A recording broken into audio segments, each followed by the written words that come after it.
we'll make this informal. With if anyone has questions, please jump in and ask. And yeah, let's go ahead and get started. Okay, absolutely. And folks, this is your time. Good morning, good afternoon. For me, it's I am on in Central Time, so it just clicked the top of the hour for noon. Thank you for this opportunity today. I'm going to talk to you a bit about NCR's branch transformation strategy, where that strategy came from, more importantly, why that strategy is what it is. And one of the things that we see at NCR is the changing role of the consumer. And I know back in our business for many, many years, we talked about B2C, business to consumer, business to consumer. That no longer is a topic anymore. It's now C2B. It is consumer to business. The consumer is telling us when they want to interact, how they want to interact, more importantly, where they want to interact. That's really where the branch transformation strategy has come from. So can everybody see my slides? Charles and Kim, you can both see them? Yes. Okay. Yes. All right. Customers great. And now you should have just, if you two can, probably everybody else can. Okay. So, and you should have just seen a change, right? Yes. Okay. Yes. Okay. My apologies. I'm just getting over a cold as well. So if you hear sounds like I went on mute, that means I'm coughing or grabbing a drink of water. Branch transformation. You see this this rather large statistic here, right? Why the branch transformation? Well, quite simply, 40% of the branches in the branch network and financial institutions today, and this is bank, credit union alike, 40% of the branches are unsustainable in their current form. Okay, why? You see why. High operational costs, right? Retail bank revenue models under pressure. When I was a banker, we had, I go back to days where spread income was actually income. We were paying, if you can believe it or not, 18% on a 6-month CD, charging about 23% on our 30-year fixed rate mortgage. So there was a bit of profit there.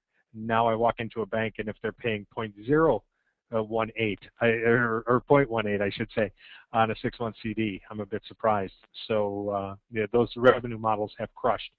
Likewise, 30-year fixed rate. I just heard on at least in the Milwaukee area where I am from, heard on the news yesterday, or an advertisement rather, that it was going for 3.6.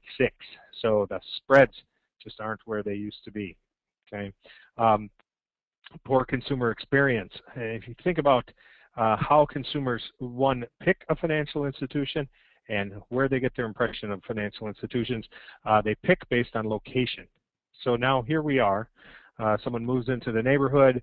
They look around at the banks in their neighborhood. They pick the one that is the most convenient for them, generally speaking. Okay, their impression, however, becomes from the service that they get within the branch. Now, we look back to things that we've done in the branch, right? We've scaled back our employees that are in the branch, perhaps. Less and less people walking into the branch. Not necessarily the best consumer experience all the time, right? So, and people, even though you may have things like internet, mobile, an ATM network, people form their opinion of the institution based on their experience that they get in the branch. So that said, and here's some just a few more statistics, and I promise you this will be the last statistical slide that I throw up. Teller transactions have decreased 31% nationally in the last 10 years. 31%. That's a lot less people coming into the branch. They're expected to decline another 14% by 2015. Okay, so we're looking somewhere in the neighborhood of close to 50% of teller transactions decline in the last 10 years. You think about that, people coming into the branch, assuming that it's about 1.8 transactions per customer walking into the branch.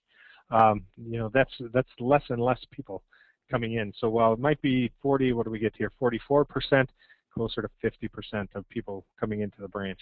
At the same time, ATM transactions are projected to grow in that same time span by 6%.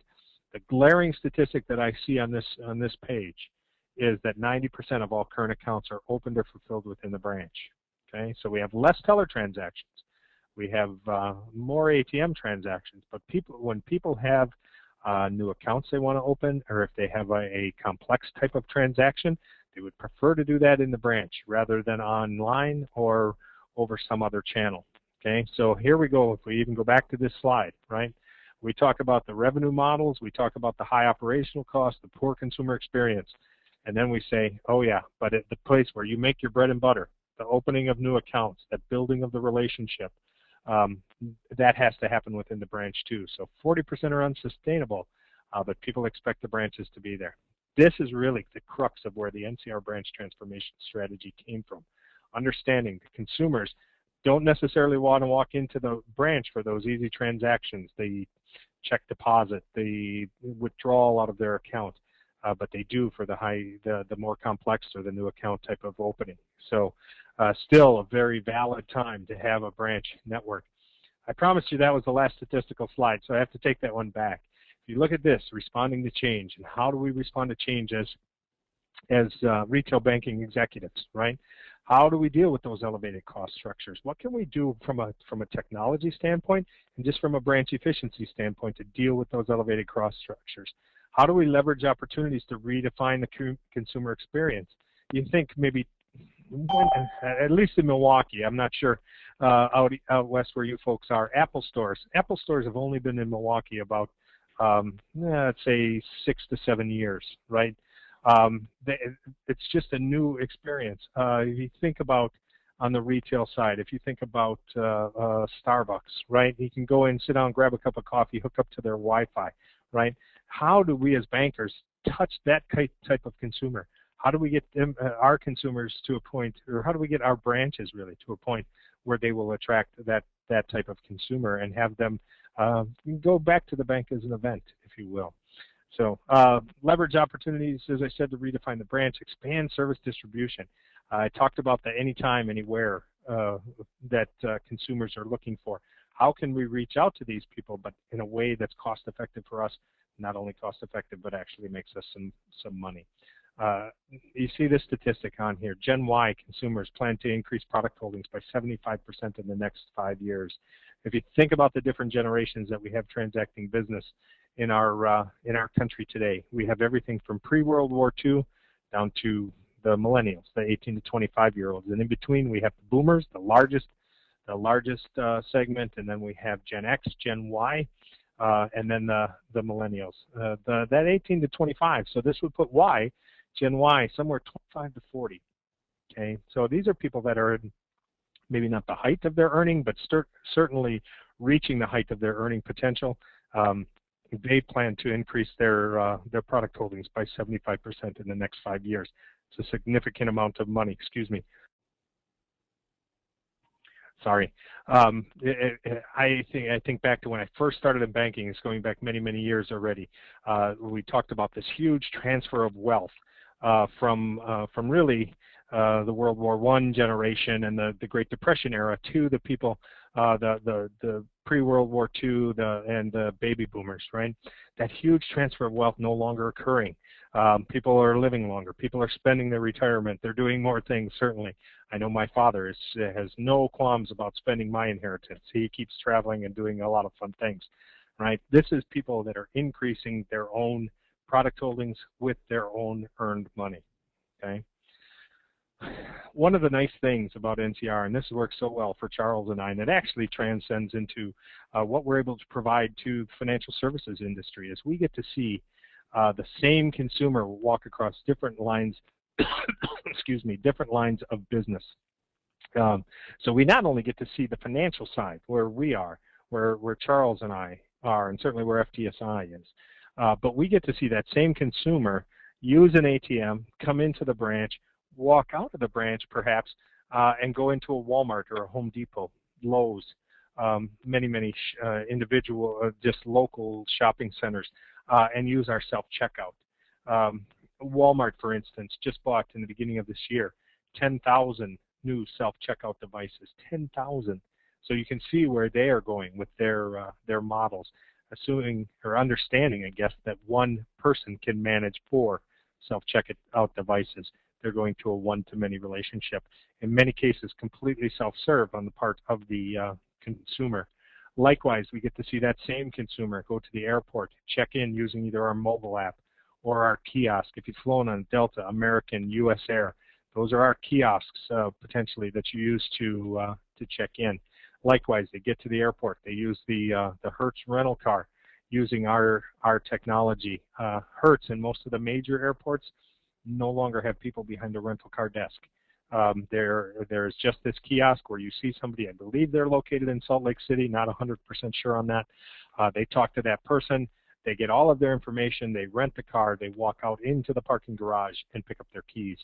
So again, a one-to-many type of relationship. So now that one person who is taking care of somebody in the, we'll say the Milwaukee airport, can the very next transaction take care of somebody at LAX at the Hertz window. So one-to-many.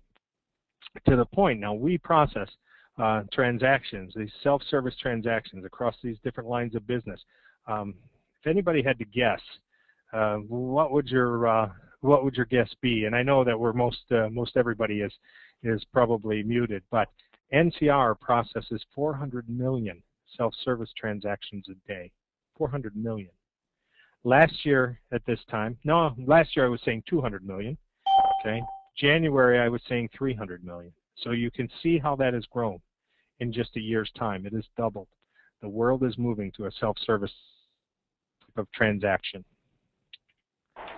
So network transformation, I saw this slide, and our marketing folks do a great job of putting up slides, and thinking, I'm not a network guy. How am I going to talk about network transformation? I was looking at it from an IT perspective. That is not the case. How do we now transform our branch network to deal with those challenges that we saw in that first slide, the revenue pressures, the poor consumer experience? How do we change our branch network and what happens in our branch to deal with those? And not only deal with those, how do we grow existing market share? How can we offer more touch points? We call it presence and preference at NCR. How do we offer more touch points for our consumers so they can interact with them, with us in a way that is acceptable to them? How do we reduce the cost to serve? How do I take those low-cost, high-value transactions let me switch that around, those high-cost, low-value transactions, and move those away from the teller line to where somebody doesn't actually have to talk to a physical body? Can I make that a self-service transaction? You can do that with some NCR products, and I'll explain that in a bit. And then how do we expand our service distribution, just giving people again that presence and preference, and how do we actually go after those profitable accounts, and how do we know what accounts are profitable to go after to really build that relationship with those maybe the Gen Y that's increasing their product holdings, but of course across all the different generations. So that's really the challenge that you folks have. This has not changed.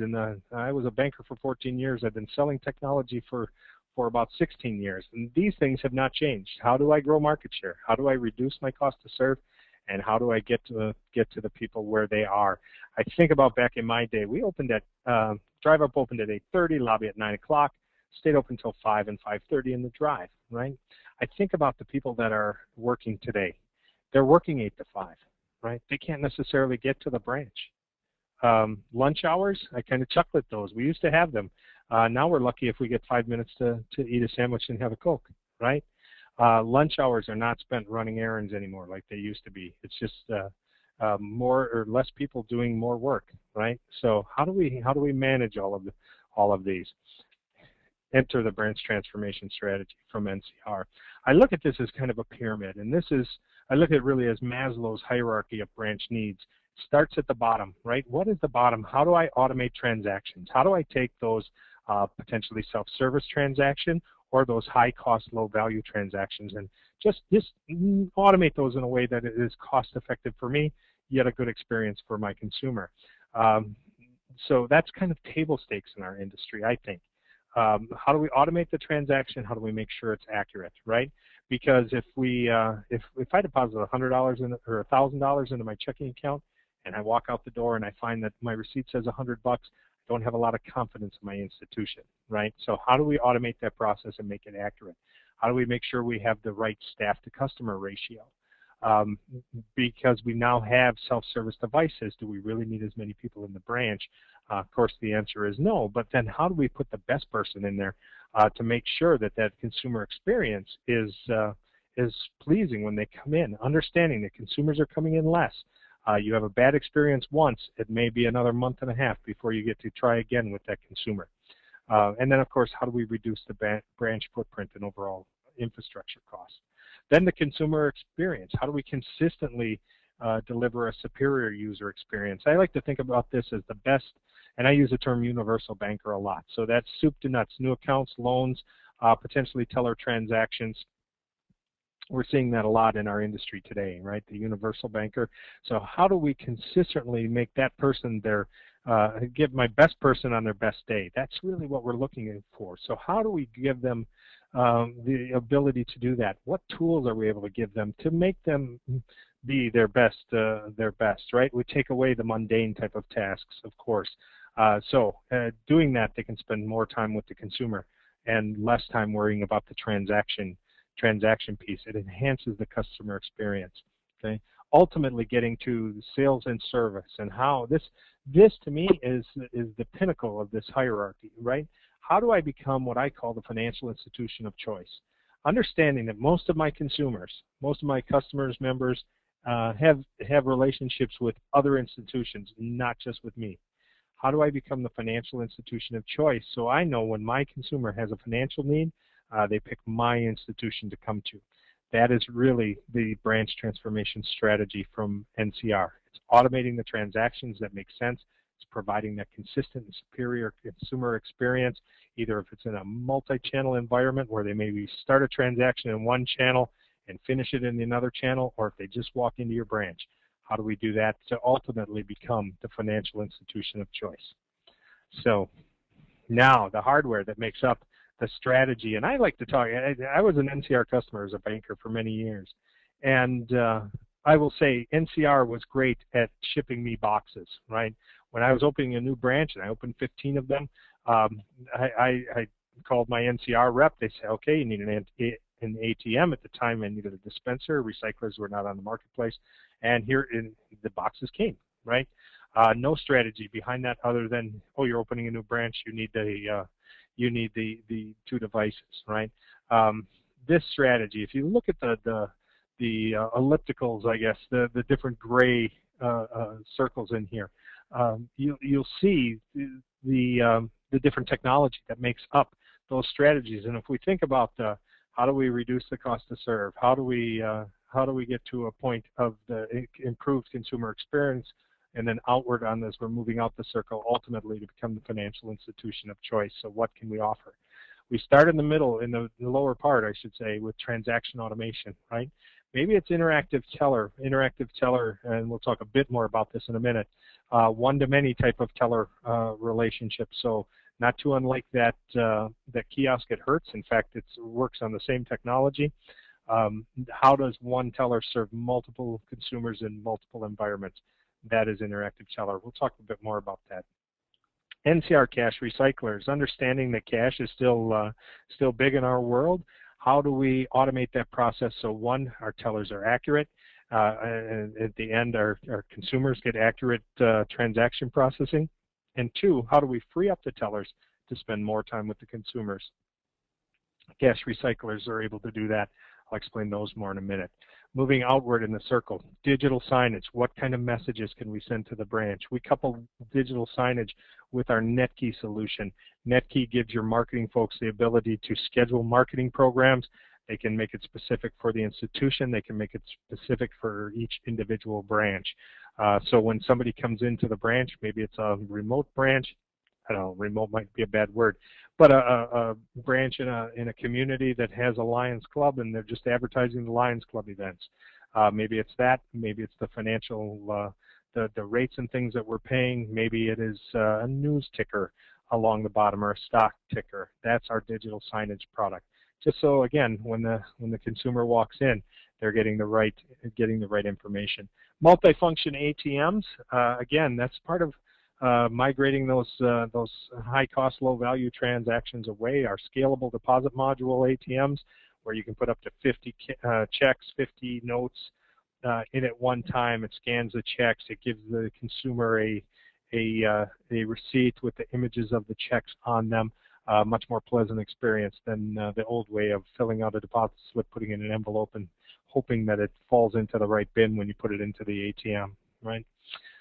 Interactive Banker. Interactive Banker is a bit of a future product, not released today. You can see on here it's a little different look and feel. Actually, it's built on ATM framework with some different components. But Interactive Banker is a way to really provide kind of a mix between self-service and assisted service. Self-service, but if the consumer needs to talk to somebody, that person is alerted appropriately. We'll talk more about that product as well. Regular cash dispensers for those quick cash and dash transactions, certainly. Our financial kiosk then. Financial kiosk, really, I always say the best thing about our kiosk is it'll do just about anything the institution wants it to do. The worst thing about our kiosk is it will do just about anything the institution wants it to do. What we normally see with kiosks, again, this is a product, lower cost product. We normally see those high cost, low value transactions performed on this kiosk. So if somebody wants to change their address, if somebody wants to pay a bill, they can do those kind of things on the kiosk. We normally see some version of a rebranded web page from the website from the bank on the kiosk. We say rebranded because it's very difficult if you've ever tried to use an iPhone or even a tablet to click links on a web page. Not necessarily the easiest thing to do. So with the kiosk, we rebrand it using what is called big button wraps, similar to what you see in the ATMs. So that is the kiosk. Then outward in the circle, online banking, mobile banking, certainly. Mobile cash withdrawal. I don't know if any of you are familiar with this. This, to me, is just one of the more exciting products offered through NCR. It gives your consumers the ability to pre-stage an ATM transaction on their mobile device. And it fits right into your mobile app. They simply sign on to the mobile app. They enter the amount that they want. If they're doing an ATM transaction, how much am I going to withdraw? What is my PIN? I enter that. I put the phone in my pocket and I walk away. When I get to the ATM, I launch the mobile banking app. I scan the QR code that is on the ATM, and it's simply a software change that has to happen at the ATM. I scan the QR code that now communicates with the cloud. It says Dan Miller wanted $60 out of his checking account without me ever touching the ATM or pulling out a card or punching in a PIN. It spits out the $60. Likewise, it digitizes the receipt now and sends me an electronic receipt. I don't ever have to touch the ATM. I don't have to worry about shoulder surfing. I don't have to worry about forgetting my card. I can now do that completely without touching the ATM. The nice thing, you think about the levels of security. I had to chuckle. My son wrote his PIN number on his debit card so he wouldn't forget it. How many of our consumers do that? You know, more than we would probably like to do it. But you think about the security around the phone. Now, I use my NCR email comes to my mobile device, so NCR makes me put a password on my phone, and most people do have passwords on their phone. Beyond that, now I have to sign in to my mobile banking app using a password. My mobile banking app does not save my password, so I have to enter the password specifically each time. Beyond that, with the mobile cash withdrawal, I have to enter my PIN into my phone.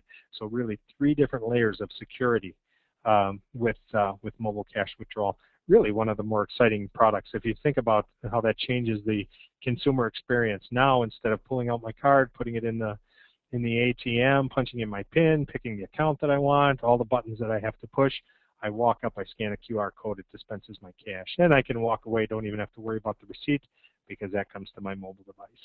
So again, as you can tell, I like that product. A little excited about that one. Remote deposit capture and mobile check cashing. Mobile check cashing going to work the same way mobile cash withdrawal does, only with a scanned image. This is still in the future, not released today. Remote deposit capture. If you have business accounts and you're not doing remote deposit capture, maybe something you want to consider to considerably freeze up teller time or night deposit, night drop. All of those things can free up resources and just make things cheaper for you, cheaper for your business customer. So that is the technology that makes up the branch transformation strategy. And Charles, I'm going to leave it up to you to keep me on time. I see we're about the bottom of the hour, and I do want to leave time for questions. So we're going to move a little faster than what we have, but we're going to get into a few of the different products. Interactive Banker, as I said, this is the self-service or potentially assisted service. Really, if you think about the design, and we go back to this middle one, and I know it's tough to see. I've got another picture here that it makes it a little better, and I just have to move something out of my way on the screen so I can see that. So this is a little different type of device. It is a head-on model, if you can see my cursor right here. And this is a cantilever device that actually is built into a wall, and then this comes out from the wall. Interestingly enough, I have 4 kids, and I'm thinking, man, I know 3 boys. 1 or 2 of my boys would have been hanging on that thing while I was trying to transact business. So I wondered how secure that was. I have a picture with 3 people standing on the top of that, so I wouldn't worry about my my 5-year-old pulling that out. Not that I have 5-year-olds anymore, but used to. So anyway, Interactive Banker, as I said, completely unassisted. If you see the 2 tablets down at the bottom, the gray one, the one with the 6 different boxes where 1 is highlighted, all 6 boxes are the number of devices that I have. 5 of them are nobody's transacting anything at those right now, but somebody is at that first one. I can see who that person is as a universal banker. I don't have to go up to that person and talk to them. They're just processing a transaction. Now, if they get to a point where they need help, they can hit a button on the screen that says they need to talk to somebody. That green turns to red, and now I know they need some assistance. It might be simply something of insufficient available, and they're trying to cash a check, or we just need to get ID based on the dollar amounts and based on our business rules, right? But for some reason, I have to talk to that person. It may be, okay, I see that's Mr. Miller. He's trying to withdraw $5,000. He's a good customer of ours. Boom, I can approve it right from that tablet. I don't have to go talk to them. But maybe I want to talk to them, right? Oh, Mr. Miller's got $5,000 that he's pulling out. What's he pulling that out for? Now, instead of going up blind to this customer, this consumer, I know exactly who it is. You see on the tablet on the right, I can drill down into their information. I can see their relationship. If you use a CRM package, we can tie that in as well, and we can see what their CRM score, for lack of a better term, is. Now I go up there as a much more educated banker about who my consumer is. And instead of walking up and saying, hi, my name is Dan Miller, it's, hi, Mr. Lee, how may I help you? And you can imagine what that does to the consumer experience. We call that hip-to-hip service here at NCR. Instead of that barrier that we always have with personal banker desks, with platform desks and new accounts desks, those are all 3 the same, aren't they? How about loan desks and teller counters, right? Now this is more hip-to-hip, much more open type of transaction, similar to what I would say the retail sector really led this type of technology. So that is interactive. I lost my cursor, or my slide won't advance. That is Interactive Banker. Okay, something happened with my slide deck, folks. Give me just 1 second. Yeah, while you're finding the next slide, this is Charles, lead in CRM. And what Dan just described, the Interactive Bankers solution, is you might have seen some publications about Wells Fargo having a new type of branch in Maryland. That is with the NCR Interactive Banker, the head-on version. And Bank of America also recently have a nice article about their branch transformation, and they're using the cantilever version of the same unit. Okay, sorry folks. I as you can see, I use this slide deck for many different products, and I thought that I had made everything work the right way. Apparently I didn't. So we'll go back. We've talked about Interactive Banker. Interactive Teller. Interactive Teller, to me, the most revolutionary product to hit our industry in decades. I don't say that with as cavalier as it may sound. It really is. Interactive Banker, in its most simplistic of terms, is a virtual teller counter. It connects your consumers with your tellers regardless of where that consumer may be, regardless of where that teller may be. Really, it hits all three layers of our branch transformation strategy. It's transaction automation, built on ATM framework, although it's not an ATM. It uses the same technology. So 50 notes, 50 checks in at one time, scans the checks, counts the cash, takes care of that for the teller. The teller no longer has to deal with those items as though they were presented at a physical teller counter. They are able to spend more time interacting with the consumer. So some things that interactive teller does: one, time and place convenience, right? And you see some institutions that have deployed these and what the benefits have been to them on the right-hand side. But if you think about this, that just from a time convenience, if you take your branches and let's use a 5-branch bank or credit union, either one. If you take your branches, and if you opened an hour earlier and stayed open an hour later than you do today, what would that cost you? Assuming that you need 2 people to walk in, 2 people to stay, that's 4 hours, 4 labor hours per branch. 5 branches, that's 20 labor hours a day, just to offer my consumers an hour earlier and an hour later. And go back to my initial, we were open when people are at work, right? Now we give them the ability to come on their way to work, to come on their way home from work, right? But now it's costing me somewhere in the area of 20 labor hours just to offer those 2 extra hours a day per branch. Imagine with interactive teller, because I can transact business at one branch, my very next transaction can be completely on the other side of my branch network. Now, instead of using 2 people at each branch, 10 people, right, for 4 hours a day, now I can do that with maybe 3 tellers. So instead of having 20 labor hours, I have 6 labor hours that I have, and now I've offered more convenience to my consumer, right? But I'm doing it in a way that's not costing me a fortune. Place convenience. This is the other one, and as you start thinking about this, it almost becomes a bit mind-boggling. You have this, again, built on ATM framework, so I can put this virtually any place that I can put an ATM. Now I can offer teller transactions, and I will say somewhere in the neighborhood of 95 to 96% of the transactions that can happen at the teller line can happen via interactive teller. So now I can reach out to areas where I've always maybe wanted to put a branch, but it was maybe saturated or the real estate was just too expensive.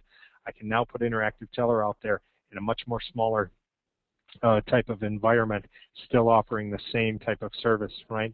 We're seeing a lot of these. Charles talked about wells, but we're also seeing a lot in remote locations, certainly within the branch. Vestibules, drive-ups makes perfect sense because you can have one person running your 5-branch drive-up network, 1 or 2 people, right? But we also see outside of the branch, shopping malls, student unions, airports,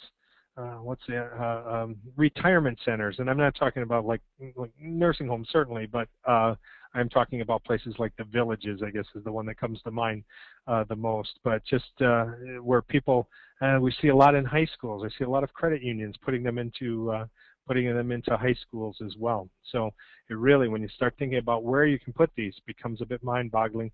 Likewise, the nice thing about them, as I said, I built 15 branches in my day. Could not pick one of them up and move it. If they weren't as profitable as I liked, we did things to make them more profitable, but I could not move them. With interactive teller, you can pick it up and move it. So if the traffic patterns change, if the consumers change, if the area just changes to the point where they're no longer being as effective as they could be, you can pick them up and move it to another location. I think about my drive north of Milwaukee. We used to go through all these small towns, and each one of these small towns had a bank branch in it of some sort. And now there's a bypass to go through. You don't see any of these small towns without getting off an exit. Imagine what that did to these smaller institutions in these small towns. Same thing with interactive teller. If it's not being used, traffic patterns change. You can pick it up and move it to another location. Teller productivity, well, I talked about it for each component. One-to-many type of relationship, when you understand that I can manage the whole network from a central location. Now, instead of having at least 2 tellers in each branch, or 2 people in each branch, I can do it with many less tellers, and have my other people within the branch spend more time on that relationship building and that cross-selling. That are just some of the things that Interactive Teller is able to do. Interactive Banker, we talked about. Cash recyclers. Cash recyclers, maybe you have these, maybe you've heard of these, or maybe not, right? Cash recycler is a device that goes in between 2 tellers. 2 tellers use it for customer transactions. The rest of the branch can use it for bulk buys and sells. Okay, it takes the place of a vault. It takes the place of a cash drawer. So if the teller is working in a pod type of environment, you can have the cash recycler there. Cash goes in, cash comes out. Cash is never exposed like it is in a cash drawer. Same behind the branch. Cash is just not exposed. Where we have set limits for our tellers and how much cash they can keep in their cash drawers. And thinking back to my days, it was somewhere in the neighborhood between $8,000 and $20,000 top and bottom drawer. Now we're in a position where they can have somewhere in the neighborhood of $70,000 to $80,000 to $100,000, depending on the mix of the notes that you have in there. So you can see less time spent going to the vault, less time walking away from the consumer, more access to cash. So when somebody comes in, you simply withdraw cash or deposit cash, whatever needs to be done. You can see some statistics on the business results on here. 80% time saved for start and end of day process. When you think about balancing, you pull up your totals, you compare it to your host system, off you go, you're done. If they don't balance for some reason, there's a teller journal that mirrors the teller journal on the host, so they can compare those two and see exactly where they would be off. So if someone's got a problem not balancing, this is a perfect solution. Expensive solution just for the balancing issue, but it does save a lot of time. Transaction time reduced 22%, and you know as well as I do, when folks get into a line, the time seems to stand still, right? So what could be a minute in actual clock time could seem like 3 minutes to your consumers. So we make the transaction faster. Cash in transit costs, robbery and fraud, the counterfeit detection, all of those things happen with our TCR. These are the 2 different models that we have. In fact, one more statistic, 90%, we talked about this, right? 95% of consumers associate the impression of their financial institution with the level of service that they get in their branch. And that is, it comes from synergistic research. That's what I talked about in the very beginning, right? You see this line here and the guy looking at their watch. We don't necessarily see as many lines like this anymore, but even 2, 3 people in deep tends to aggravate to some degree. So 2 different models that we have with teller cash recyclers. We have a sit-down model. We call it sit-down model. It's our 8 RSM. Each RSM is a separate denomination.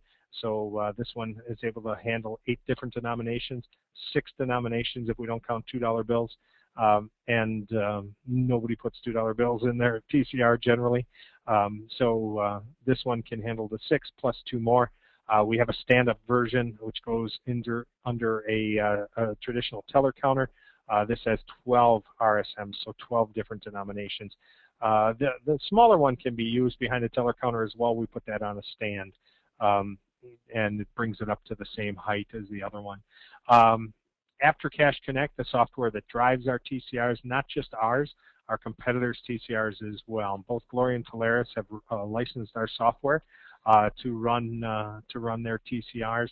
Our software is used on about 50,000 units globally to process transactions.